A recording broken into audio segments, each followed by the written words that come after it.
Hello students, welcome to made for polytechnic. 5th semester computer आणि information technology या ब्रांचला total 3 subjects आपल्याला शिकायचे आहेत. त्यापैकी पहिला सब्जेक्ट आहे आपला ऑपरेटिंग सिस्टम, ज्याचे लेक्चर्स ऑलरेडी आपण स्टार्ट केलेले आहेत. त्यानंतर सेकंड सब्जेक्ट राहणार आहे तुमचं सॉफ्टवेअर इंजिनिअरिंग, इन्फॉर्मेशन टेक्नॉलॉजीसाठी सॉफ्टवेअर इंजिनिअरिंग अँड टेस्टिंग. जास्त काही फरक नाहीये त्याच्यामध्ये, 1-2 युनिटचा फक्त फरक राहणार आहे. त्यानंतर थर्ड जो सब्जेक्ट आहे आपला ऍडव्हान्स कम्प्युटर नेटवर्क. ओके, आपण आता फक्त ऑपरेटिंग सिस्टम या सब्जेक्टचेच लेक्चर जे आहेत ते सुरू केलेले आहेत. बट 1 ते 2 दिवसात मे बी आजही पॉसिबल आहे की तुम्हाला सॉफ्टवेअर इंजिनिअरिंगचे वगैरे लेक्चर सुद्धा भेटायला आता सुरू होऊन जातील. त्यानंतर आपला हा जो तिसरा सब्जेक्ट राहणार आहे ऍडव्हान्स कम्प्युटर नेटवर्क, ज्याचा की कोड आहे 315-321. हा सब्जेक्ट पूर्ण कम्प्युटर ग्रुपसाठी कॉमन राहणार आहे, म्हणजे कम्प्युटरसाठी पण आहे आणि इन्फॉर्मेशन टेक्नॉलॉजीसाठी पण आहे. या सब्जेक्टचा आपण सिलेबसचा इंट्रोडक्शन पाहणार आहे. बट हे जे सिलेबसचं इंट्रोडक्शन आहे हे खूप जास्त इम्पॉर्टंट आहे तुमच्यासाठी. का? कारण लास्ट सेमिस्टरला आपल्याला जो सब्जेक्ट होता DCN, data communication and computer network, हा जो सब्जेक्ट होता त्या सब्जेक्टचा ऑलमोस्ट 40% जो सिलेबस आहे तो 40% सिलेबस तुम्हाला या ACN सब्जेक्ट मध्ये ऍज इट इज पाहण्यासाठी मिळणार आहे. ओके, विश्वास वाटत नाही ना माझ्या बोलण्यावरती?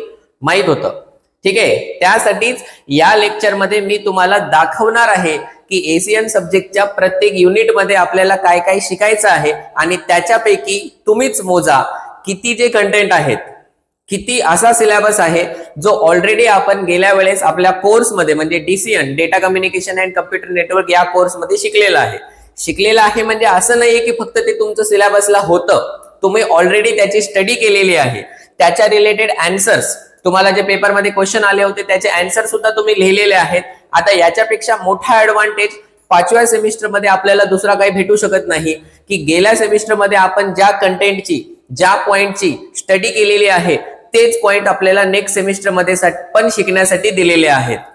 ओके, ऑलरेडी आपलं हे 5वं सेमिस्टर आहे, त्यासाठी आपल्याला खूप जास्त स्कोर करायचा आहे. स्कोर जर करायचा असेल तर ऑलरेडी शिकलेला जर सिलेबस आपल्याला मिळत असेल आणि त्याच्यावरच पुढे जर आपल्याला क्वेश्चन्स येणार असतील तर त्याच्यापेक्षा मोठं बेनिफिट आपल्यासाठी असू शकत नाही. ओके, फक्त बोलणार नाहीये मी, तर तुम्हाला दाखवतो पण की तुम्हाला जो सिलेबस दिलेला आहे ACN या सब्जेक्टचा, याच्यामध्ये किती कंटेंट आपल्याला कॉमन मिळणार आहे तो. ठीक आहे, लक्ष द्या आता. आणि ऍडव्हान्स कम्प्युटर नेटवर्क जसं या सब्जेक्टच्या नावावरून समजतं, याच्यामध्ये आपल्याला कम्प्युटर नेटवर्क बद्दलच शिकायचं आहे. लास्ट सेमिस्टर मध्ये आपण जे शिकलं OSI reference model, TCP/IP reference model, TCP protocol, UDP protocol, IP version 4 शिकला आपण. वर्जन 6 तिथे दिला नव्हता. त्यानंतर सबनेटिंग होती, सुपरनेटिंग होती, डिफॉल्ट मास्क होता, नेटवर्क मास्क होता. मी तर गेल्या वेळेस आपण जो DCN कोर्स घेतला होता त्या कोर्समध्ये तुम्हाला त्याच्या रिलेटेड न्यूमरिकल वगैरे पण शिकवून टाकले होते ऑलरेडी. कारण मला माहिती आहे की ही वेस्ट होणारी गोष्ट नाहीये, पुढे तुम्हाला हे यूज मध्ये येणारच आहे. आणि लक बाय चान्स समजा किंवा गुड फेथ मध्ये समजा की आपल्याला ते लगेच 5व्या सेमिस्टर मध्ये आता शिकण्यासाठी परत आलेलं आहे ते. ओके, लक्ष द्या आता. तर याच्यामध्ये जी तुमचे टोटल असे 5 युनिट्स आहेत आणि हा जो सब्जेक्ट आहे पूर्ण कम्प्युटर ग्रुपला, इन्फॉर्मेशन टेक्नॉलॉजीला सर्वांनाच कॉमन आहे. ठीक आहे, AIML ब्रांचला फक्त हा सब्जेक्ट राहणार नाही. ठीक आहे, तर याचे हे असे 5 युनिट्स दिलेले आहेत. पहिला युनिट जो आहे तो तुमचा 12 मार्क्स साठी आहे. हे मॅक्झिमम मार्क्स कसे कॅल्क्युलेट केले जातात हे ऑलरेडी मी तुम्हाला अगोदरच्या व्हिडिओज मध्ये सांगितलेलं आहे. त्या पद्धतीने एवढे तुमचे हे 5 युनिट्स राहणार आहेत. ओके, तर आता याच्याबद्दल मी तुम्हाला डिटेलमध्ये काही सांगणार नाहीये, फक्त या व्हिडिओ लेक्चर मध्ये आपण एवढंच पाहूयात की 4थ्या सेमिस्टर मध्ये DCN मध्ये असे कोणते पॉइंट्स होते जे आपण शिकलेत आणि ते आपल्याला परत शिकण्यासाठी कशामध्ये दिलेले आहेत, ACN या सब्जेक्ट मध्ये दिलेले आहेत. ओके, लक्ष द्या. आता तुम्ही त्याला क्रॉस चेक पण करू शकता. आता हा जो आपला पहिला पॉइंट आहे हे स्ट्रक्चर ऑफ इंटरनेट आहे. ठीक आहे, हे आपण गेल्या वेळेस DCN मध्ये शिकलेलं नव्हतं, राईट. म्हणजे हा तुमचा नवीन पॉइंट राहणार आहे. त्यानंतर जर तुम्ही पाहिलं तर 1.2 तुम्हाला हा सेपरेटली दिलेला आहे, ज्याच्यामध्ये आपल्याला IP वर्जन 4 चा हिडर फॉर्मॅट शिकायचा आहे. राईट, आता IP वर्जन 4 काय असतो, 32 बिटचा असतो. त्याचा हिडर फॉर्मॅट काय असतो, त्याचा पॅकेट फॉर्मॅट काय असतो, हिडर फॉर्मॅट मध्ये प्रत्येक फील्डचं फंक्शन काय असतं हे ऑलरेडी मी तुम्हाला गेल्या सेमिस्टर मध्ये शिकवलेलं आहे. कळतंय? तर ते आपल्याला परत एक वेळेस आणखी या ACN सब्जेक्ट मध्ये शिकायचं आहे. आणि ते असं समजू नका की बाबा त्याच्यावरती पेपरमध्ये क्वेश्चन येणार नाही म्हणून. पेपरमध्ये क्वेश्चन त्याच्यावरती येणारच आहे. कळतंय? कारण कम्प्युटर नेटवर्क जी फील्ड आहे त्याच्यामध्ये जे तुम्हाला शिकण्यासाठी दिलेलं आहे त्याचा कंटेंट थोडासा लिमिटेड आहे, बट त्यांनी काय केलं, लास्ट सेमिस्टर मध्ये खूप सारा सिलेबस तुम्हाला देऊन टाकला, म्हणून तुम्हाला जो डीसीएन सब्जेक्ट आहे तो थोडासा लेंदी वाटला असेल, कळतंय? बट त्याचं बेनिफिट आपल्याला आता भेटत आहे, हे आपण इथे कन्सिडर करू शकतो. त्यानंतर जसं आपण आयपी व्हर्जन 4 चा फॉर्मॅट पाहिला होता तसंच आपल्याला आयपी व्हर्जन 6 चा पण हिडर फॉर्मॅट इथे शिकायचा आहे. ओके, त्यानंतर बघा हा पण पॉइंट आपण ऑलरेडी डीसीएन सब्जेक्ट मध्ये शिकलेला आहे, ज्याच्यामध्ये सबनेट ऍड्रेसिंग याच्यावरचे न्यूमरिकल्स पण मी तुम्हाला शिकवले होते. त्यानंतर ऍड्रेस मास्किंग म्हणजे मास्क कॅल्क्युलेट करायचे आणि त्यानंतर सुपरनेटिंग, राईट? म्हणजे हे 1.3 सुद्धा आपण ऑलरेडी शिकलेला आहे, कळतंय? त्यानंतर जर तुम्ही नीट पाहिलं तर 1.4 हा पण जो पॉइंट आहे याच्यामध्ये काय आहे, एआरपी प्रोटोकॉल आपल्याला शिकायचा आहे. एआरपी प्रोटोकॉल म्हणजे काय, address resolution protocol. Address resolution protocol काय करतो, तर जेव्हा आपण फिजिकल लेअर वरती येत असतो, लोअर लेअर वरती आयडेंटिफाय करण्यासाठी आपल्याला फिजिकल ऍड्रेसची गरज असते आणि हायर लेयर्स वरती आपल्याला लॉजिकल ऍड्रेसची गरज असते, म्हणजे आयपी ऍड्रेसची गरज असते. तर एआरपी काय करतो, आपल्याला मॅपिंग करून देतो लॉजिकल ऍड्रेसची कशासोबत, फिजिकल ऍड्रेस सोबत. हे आपण गेल्या वेळेस ऑलरेडी शिकलेलं आहे. काय काय शिकलेलं आहे याच्यामध्ये मी तुम्हाला त्याची वर्किंग शिकवली होती, कसं काम करते ते, बरोबर आहे, राईट? इथपर्यंत आपण शिकलो होतं. तर यावेळेस फक्त नवीन काय शिकायचं आपल्याला, एआरपीचा मेसेज फॉर्मॅट शिकायचा आहे, एआरपीचा. बाकी पूर्ण एआरपी प्रोटोकॉल जशाच तसा आहे. सिमिलरली गेल्या वेळेस आपल्याला फक्त एआरपीच्या उलटा म्हणजे आरएआरपी, रिव्हर्स एआरपी जो प्रोटोकॉल असतो, हा रिव्हर्स एआरपी प्रोटोकॉल फक्त एक शॉर्ट नोट साठी होता, एक कन्सेप्ट साठी होता, बरोबर आहे? तर आता यावेळेस आपल्याला हा रिव्हर्स एआरपी जो प्रोटोकॉल आहे हा प्रोटोकॉल पण एआरपी सारखंच आपल्याला त्याला जसं डिटेल मध्ये शिकायचंय. आरएआरपी काय करणार, उलट काम करतो, एआरपीच्या उलट काम करतो. एआरपी काय करतो, आयपी ऍड्रेसला फिजिकल ऍड्रेस मध्ये कन्वर्ट करतो, मॅक ऍड्रेस मध्ये कन्वर्ट करतो. आरएआरपी उलट काम करतो, कळतंय? हा काय करणार, फिजिकल टू लॉजिकल ऍड्रेस करणार. मग आता तुम्ही बघा, आपला हा जो पहिला युनिट आहे हा युनिट टोटल आपल्याला 12 मार्क्स साठी आहे, म्हणजे विथ ऑप्शन पेपर मध्ये हा 18 मार्क्स साठी येऊ शकतो असं नाही. या 18 मार्क्स साठी फक्त हा जो आपला पहिला जो पॉइंट आहे, पहिला पॉइंट फक्त नवीन आहे हो, पहिला पॉइंट, ठीक आहे? आणि जास्त स्पेसिफिक बघायला गेलं तर हे आयपी व्हर्जनचा हिडर फॉर्मॅट एक आपल्यासाठी नवीन आहे, म्हणजे जे आपण 4थ्या सेम मध्ये शिकलं नव्हतं, ठीक आहे? आणि त्यानंतर हा आरएआरपी एक जो पॉइंट आहे तो नवीन आहे, कळतंय? म्हणजे ऑलमोस्ट 50 to 60% जो सिलेबस आहे, 50 to 60% पहिल्या युनिट मधला almost 50 to 60% syllabus is already covered. Already आपण तो डीसीएन नावाच्या सब्जेक्ट मध्ये आपल्या शिकलेला आहे. याच्यापेक्षा मोठं बेनिफिट आपल्यासाठी आता काय राहणार आहे तुम्हीच सांगा, कळतंय? हे ऑलरेडी आपण सगळं शिकलेलं आहे, राईट? जे नवीन विद्यार्थी आहेत ज्यांनी गेल्या वेळेस माझ्याकडे डेटा कम्युनिकेशन हा सब्जेक्ट शिकलेला नाहीये, तर तुम्ही असं काही वेगळी काळजी करू नका की गेल्या वेळेस शिकवलेलं आहे म्हणून यावेळेस काहीतरी वेगळं होणार आहे. तसं काहीही होणार नाही. यावेळेस या सब्जेक्ट मध्ये सुद्धा आपण तेवढ्या डिटेलनेच शिकणार आहे, जेवढ्या डिटेलने आपण आपल्या डीसीएन सब्जेक्ट मध्ये शिकलेलं होतं तेवढ्या डिटेलनेच आपण हे आयपी व्हर्जन 4 वगैरे सगळं समजणार. कारण मला माहित आहे ज्यांना आयपी प्रोटोकॉलच माहित नाही त्यांना त्याचा हिडर फॉर्मॅट समजत नाही. इथे आयपी व्हर्जन 4 चा हिडर फॉर्मॅट दिलाय, याचा अर्थ मी डायरेक्ट तुम्हाला हिडर फॉर्मॅटच शिकवायला सुरू करणार असं नाही. मी तिथे तुम्हाला आयपी प्रोटोकॉल काय असतो हे सुद्धा सगळं समजून सांगणार आहे. कारण हे दोन्ही सब्जेक्ट तुमचे कनेक्टेड आहेत. कम्प्युटर नेटवर्कचंच एक्सटेन्शन हे ऍडव्हान्स कम्प्युटर नेटवर्क तुम्हाला दिलेलं आहे, कळतंय? आणि वाटल्यास आपण आपल्या ऍप मध्ये जो गेल्या वेळेसचा आपला डीसीएन सब्जेक्ट आहे त्या डीसीएन सब्जेक्ट मध्ये हे सगळ्या गोष्टींचे नोट्स वगैरे सगळे अवेलेबल आहेत. त्याची पण मी तुम्हाला फ्री मध्ये ऍक्सेस जी आहे ती अलाउ करून देतो, जेणेकरून तुम्हाला जे काही डेटा अगोदरचा शिकायला पाहिजे ते सगळा डेटा तुमच्याकडे परत एकदा अवेलेबल होईल. त्यासाठी मी तुम्हाला ते जे व्हिडिओ वगैरे आहेत त्याची मी तुम्हाला एक फ्री ऍक्सेस प्रोव्हाइड करून देणार आहे, ठीक आहे? चलो आता असंच आपण पाहूया सेकंड युनिटचा सिलेबस. सेकंड युनिट मध्ये तेवढं काही कॉमन मिळणार नाही लगेच, नाहीतर आता तुमच्या अपेक्षा वाढल्या असतील की सर पहिल्या युनिट मध्ये तर 60% सिलेबस सेमच भेटला, आता सेकंड युनिट मध्ये पण असंच झालं तर आमची लकच लागली, राईट? एवढं होत नाही बेटा. बघा आता सेकंड जो युनिट आहे तो तुमचा राउटिंग प्रोटोकॉल आहे. या राउटिंग प्रोटोकॉल तुमचं 16 मार्काचा युनिट आहे. मॅक्झिमम पेपर मध्ये हा 24 मार्कासाठी येतो.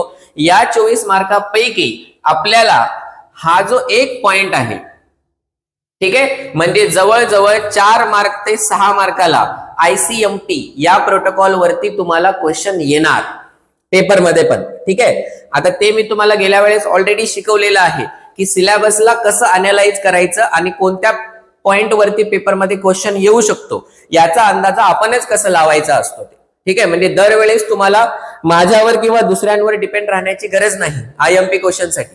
ते कसं ओळखतात, ठीक आहे, IMP क्वेश्चन कशी फाइंड आउट करायची, सिलेबसला कसं अनालाइज करायचं, हे ऑलरेडी मी तुम्हाला गेल्या वेळेस शिकवलेलं आहे आणि यावेळेस पण मी तुम्हाला ते परत एकदा शिकवणार आहे.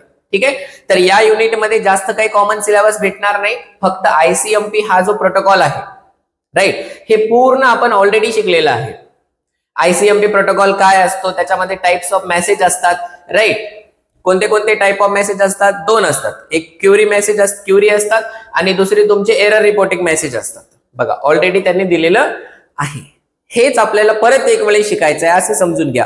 म्हणजे या 24 मार्कापैकी किंवा कंपल्सरी वाल्या तुमच्या 16 मार्कापैकी 6 मार्क तर तुमचे गेल्या वेळेसच्या DCN सब्जेक्ट मध्येच आपण कव्हर केलेले आहेत. तुम्हाला फक्त यावेळेस आल्यानंतर ICMP protocol as a revision lecture म्हणूनच शिकावं लागणार आहे. पूर्ण नवीन शिकण्याची गरज नाही आणि मला तर वाटतं की बऱ्याच विद्यार्थ्यांना हा प्रोटोकॉल काय आहे, कसं काम करतो हे ऑलरेडी माहित असणार आहे. ठीक आहे, त्यानंतर जो नेक्स्ट आता तिसरा युनिट आहे,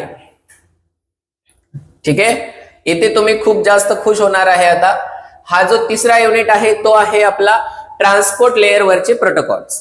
ठीक आहे, मी तुम्हाला गेल्या वेळेस पण सांगितलं होतं की ट्रान्सपोर्ट लेअरवर 3 प्रोटोकॉल्स काम करतात. एक असतो TCP, एक असतो UDP. 2 झाले, बरोबर. TCP कनेक्शन ओरिएंटेड असतो, रिलायबल प्रोटोकॉल असतो, भरोसेमंद प्रोटोकॉल आहे एक प्रकारे.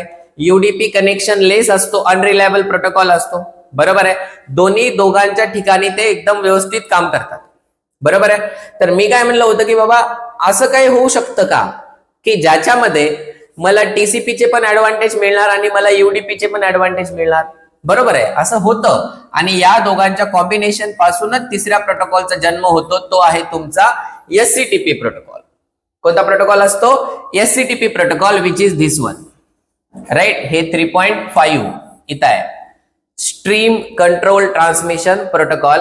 हा काही नवीन प्रोटोकॉल नाही, नावाने फक्त हा तुम्हाला नवीन दिसतो, but it is the combination of TCP and UDP. आता TCP आणि UDP तुम्हाला माहित आहे का, माहित नाही का, हे सगळं मला विचारण्याची गरज नाही, कारण ऑलरेडी TCP आणि UDP बद्दल आपण खूप काही शिकलेलं आहे. कधी बघा काय काय आहे, प्रोसेस टू प्रोसेस डिलिव्हरी, ज्याला आपण प्रोसेस टू प्रोसेस कम्युनिकेशन म्हणतो, काय असते. त्यानंतर त्याचा क्लायंट सर्व्हर मॉडेल, पॅराडिम म्हणजे त्याचा मॉडेल, ते कशा प्रकारे काम करतं. त्यानंतर हे सगळे तुमचे TCP चे सर्व्हिसेस आहेत, multiplexing, demultiplexing, error reporting, window control वगैरे वगैरे. त्यानंतर कनेक्शन लेस आणि कनेक्शन ओरिएंटेड सर्व्हिस काय असतात याच्यावरती आपण खूप वेळा डिस्कस पण केलेले आहे, बरोबर आहे. त्यानंतर आहे आपला UDP प्रोटोकॉल. UDP प्रोटोकॉल मध्ये काय आहे, त्याच्यात वेल नोन पोर्ट्स असतात, माहितच आहे ना, टेम्पररी पोर्ट आणि तुमचे परमनंट वाले पोर्ट असतात, त्याला वेल नोन म्हणतो आपण सर्व्हरला. ठीक आहे, त्यानंतर UDP चा हिडर शिकायचा आहे, राईट. UDP चे फीचर्स आणि UDP चे अप्लिकेशन्स. आता तुम्हीच मला सांगा, या UDP जे पॉइंट इथं सिलेबस मध्ये त्यांनी दिलेला आहे त्याच्यापैकी असा कोणता पॉइंट आहे बाबा जो आपण ऑलरेडी शिकलेला नाही DCN मध्ये? शिकलाय ना. फक्त परत काय करायचं यावेळेस, त्याचं आपल्याला एक रिव्हिजन सारखं करायचंय समजा, किंवा नवीन शिकायचं आणखी एक वेळेस. ठीक आहे, त्यानंतर आहे आपला ट्रान्समिशन कंट्रोल प्रोटोकॉल, म्हणजे आपला TCP प्रोटोकॉल.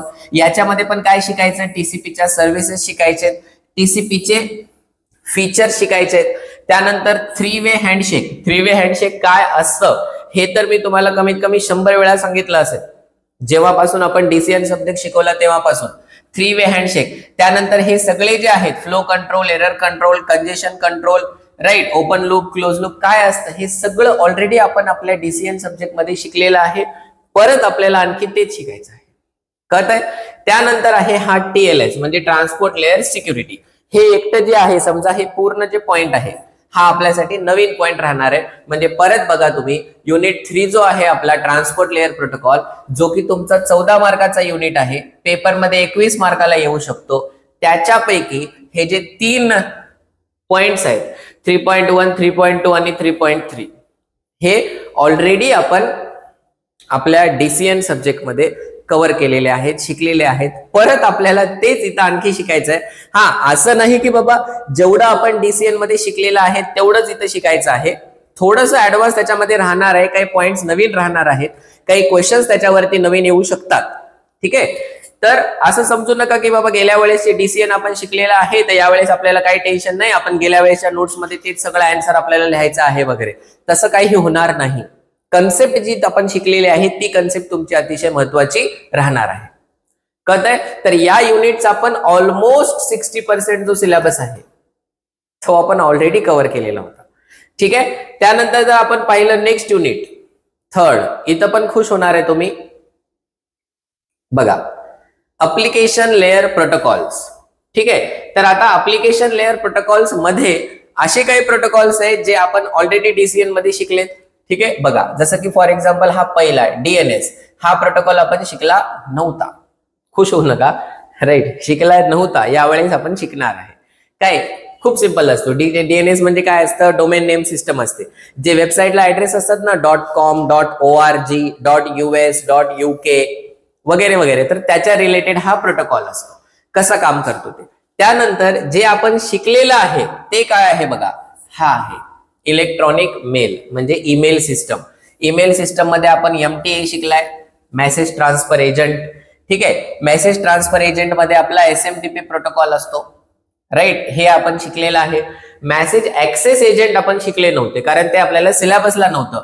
तर मेसेज ऍक्सेस एजंट आपल्याला या सेमिस्टर मध्ये शिकायचे आहेत, ज्याच्यामध्ये 2 मेसेज ऍक्सेस एजंट राहतात. मी ऑलरेडी सांगितलं होतं, एक असतो तुमचा POP म्हणजे पोस्ट ऑफिस प्रोटोकॉल आणि दुसरा असतो तुमचा IMAP म्हणजे इंटरनेट मेसेज ऍक्सेस प्रोटोकॉल. म्हणजे या 3.2 पैकी 4.2 पैकी जो एक पोर्शन आहे SMTP आपण तो ऑलरेडी शिकलेला आहे. फक्त आपल्याला POP आणि IMAP हे 2 शिकायचे. त्यानंतर 4.3 तर आपण ऑलरेडी शिकलाय, FTP फाईल ट्रान्सफर प्रोटोकॉल, आणि दुसरा जो आहे तो अनोनोमस FTP असतो. याच्यामध्ये याचाच एक छोटा भाऊ असल्यासारखा आहे, थोडासा ऍडव्हान्स आहे, ज्याच्यामध्ये की आपण ऍड्रेस वगैरेला मास्क करू शकतो. त्यानंतर रिमोट लॉगिंग नाही, हे मुद्दामच मी इथं करेक्शन केलं नाहीये, जेणेकरून तुम्हाला समजलं पाहिजे की तुमच्या सिलेबस मध्ये पण किती स्पेलिंग मिस्टेक्स करतात. हे रिमोट लॉग इन असतं. ओके, लॉगिंग नसतं, हे रिमोट लॉग इन. त्या रिमोट लॉग इन मध्ये टेलनेट हाच इम्पॉर्टंट प्रोटोकॉल असतो एक, जो की ऑलरेडी आपण आपल्या DCN सब्जेक्ट मध्ये याला कव्हर केलेला आहे. बट रिमोट डेस्कटॉप हा एक नवीन प्रोटोकॉल आहे जो आपल्याला इथे शिकायचा आहे. तर इथं पण 4.4 मध्ये पण टेलनेट आपण ऑलरेडी शिकलेला आहे. त्यानंतर वर्ल्ड वाईड वेब, ठीक आहे, हे आहे WWW. हा प्रोटोकॉल आपल्याला नवीन आहे, तो शिकायचा आहे. बट आपण HTTP प्रोटोकॉल जो आहे, hyper text transfer protocol, already आपण शिकलेला आहे. याच्यामध्ये नवीन एक पॉइंट आहे, तो म्हणजे तुमचे वेब डॉक्युमेंट्स आणि तुमचे HTTP चे ट्रान्झॅक्शन. म्हणजे जे HTTP मध्ये आपण पाहिलं होतं ना की क्लायंट काय करतो, रिक्वेस्ट करतो आणि सर्व्हर त्या रिक्वेस्टला काय करतो, रिस्पॉन्स देतो. असा सिंपल प्रोटोकॉल असतो, तेच इथं आपल्याला परत शिकायचं आहे. ओके. त्यानंतर 4.6. आता हा जो 4.6 आहे, हा 4.6 थोडासा वेगळा आहे. म्हणजे कम्प्युटर ब्रांच वाल्यांनी हे शिकलेलं नाहीये. का नाही शिकलं? कारण कम्प्युटर ब्रांच वाल्यांना मायक्रो प्रोसेसर सब्जेक्ट होता, MIC. बट IF ब्रांचला INS नावाचा सब्जेक्ट होता, इन्फॉर्मेशन अँड नेटवर्क सिक्युरिटी. तर त्या information and network security subject मध्ये आपण हा PGP प्रोटोकॉल ऑलरेडी शिकलेला आहे. ऍग्री? इन्फॉर्मेशन टेक्नॉलॉजी वाले, राईट. तुमच्या आय थिंक 4थ्या का 5व्या युनिट मध्ये, 4थाच युनिट आहे वाटतं, 4थ्या युनिट मध्ये आपण हा PGP प्रोटोकॉल ऑलरेडी शिकलेला आहे. कळतंय? राईट. तर हा जो युनिट आहे आपला अप्लिकेशन लेअर प्रोटोकॉल, हा पण 14 मार्काचा युनिट आहे आणि हा 21 मार्काला पेपर मध्ये येतो. तर आपण इथं पण म्हणू शकतो की ऑलमोस्ट 40 to 50% जो याचा सिलेबस आहे तो आपण ऑलरेडी कशामध्ये कव्हर केलेला आहे, DCN सब्जेक्ट मध्ये आपण तो कव्हर केला आहे. कळतंय? तर 4 युनिट झालेत आपले. 4 युनिट पैकी युनिट 1, युनिट 2 मध्ये थोडंसं कमी होतं, युनिट 3 आणि युनिट 4 या पूर्ण युनिट मध्ये ऑलमोस्ट 50 to 60% जो सिलेबस आहे तो आपल्याला गेल्या वेळेसच्या DCNचाच सिलेबस दिलेला आहे. त्याला फक्त थोडंसं आपल्याला एक्स्ट्रा आणखी शिकावं लागणार आहे. ठीक आहे. बट युनिट 5 जो आहे त्याच्याकडून जास्त काही एक्सपेक्ट करू नका. युनिट 5 आपल्याला नवीन दिलेला आहे आणि याला आपण स्पेसिफिकली म्हणू शकतो की हे कम्प्युटर नेटवर्कशी रिलेटेड थोडं कमी पोर्शन आहे, हे मोबाईल नेटवर्कशी रिलेटेड जास्त पोर्शन आहे याच्यामध्ये. तर आता हे मोबाईल नेटवर्कशी रिलेटेड पोर्शन इथं देण्यामागे जो रिझन आहे, ठीक आहे, तो रिझन काय राहणार आहे की आपलं जे सेमिस्टर 6 राहणार आहे, सेमिस्टर 6, या सेमिस्टर 6 मध्ये WMN नावाचा एक सब्जेक्ट आहे, wireless and mobile networks. May be थोडंसं नाव मागे पुढे होऊन येतं, but wireless and mobile networks आपल्याला डिटेलमध्ये शिकायचे आहेत. तर त्या वायरलेस अँड मोबाईल नेटवर्कचं एक फाउंडेशन, एक फंडामेंटल, एक बेसिक कव्हर झालं पाहिजे. त्यासाठी इथं हा तुमचा 5वा युनिट जो आहे तो वायरलेस नेटवर्क टेक्नॉलॉजीशी रिलेटेड तुम्हाला इथं हा युनिट दिलेला आहे. कळतंय? तर याच्यामध्ये आपल्याला जास्त काही म्हणजे आपण काय याच्यातलं DCN मध्ये शिकलेलं वगैरे आहे असं नाही, आणि ते बरोबरच आहे, कारण हे जे युनिट आहे हे वायरलेस आणि मोबाईल नेटवर्कशी रिलेटेड युनिट राहणार आहे. हा एक मात्र तुम्ही म्हणू शकता की हे पॉइंट आम्ही शिकलेला आहे सर म्हणून, 3G 4G आणि 5G यांचं कंपॅरिझन, या टेक्नॉलॉजीज काय असतात आणि यांचं कंपॅरिझन वगैरे काय असतं हे आपल्याला DCNच्या सिलेबस मध्ये एवढं मात्र दिलेलं होतं. कळतंय? राईट. तर मी फक्त ओरली तुम्हाला बोलूनच नाही तर तुम्हाला पूर्ण सिलेबस दाखवलेला आहे ACN सब्जेक्टचा, की ज्याच्यामध्ये आपल्याला आपला प्रिव्हियस जो सब्जेक्ट होता DCN त्याच्या कंपॅरिझन मध्ये ऑलमोस्ट 40% म्हणा, बरं 30% म्हणा, ठीक आहे, बरं पर्सेंटेज म्हणू नका, काहीतरी कॉमन आहे एवढं आपण कन्सिडर करू शकतो की we already know about this subject. ही लाईन आपल्यासाठी खूप जास्त इम्पॉर्टंट आहे. Okay, right. तर पुढच्या 1-2 सेशन पासून हे जे ACN सब्जेक्ट आहे याचे पण जे व्हिडिओ लेक्चर्स आहेत हे व्हिडिओ लेक्चर्स तुम्हाला अवेलेबल व्हायला स्टार्ट होतील. ओके, चलो कीप स्टडिंग. काही डाऊट असतील तर डायरेक्टली कॉन्टॅक्ट करा. चलो, थँक्यू.